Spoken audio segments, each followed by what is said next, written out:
വഖഫ് നിയമ ഭേദഗതി ബില്ല് രാഷ്ട്രപതി ഒപ്പുവെച്ചതോടെ നിയമമായി.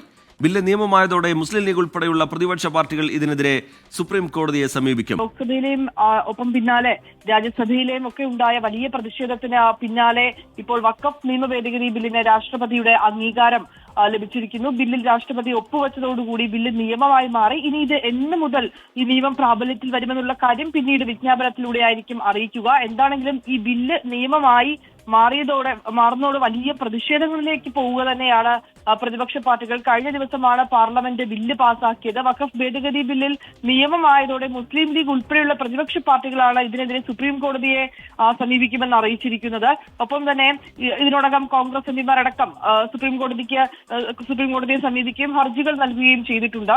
ഈ നിയമമായതിനു ശേഷം സുപ്രീം കോടതിയെ സമീപിക്കാനാണ് മുസ്ലിം ലീഗ് തീരുമാനിച്ചിട്ടുള്ളത്. വഖഫ് കൌൺസിൽ മുസ്ലിമുകൾ ഭാഗമാകുന്നത് ഉൾപ്പെടെയുള്ള കാര്യങ്ങൾ മുൻനിർത്തിയാകും കോടതിയെ സമീപിക്കുക. വഖഫ് നിയമത്തിനെതിരെ പ്രതിഷേധം ശക്തമാക്കാനും പ്രതിപക്ഷ പാർട്ടികൾ തീരുമാനിച്ചിട്ടുണ്ട്. നിയമത്തിനെതിരെ ഡൽഹിയിൽ ഇന്ത്യ മുന്നണിയുടെ സംയുക്ത പ്രതിഷേധവും പരിഗണനയിലുണ്ട്.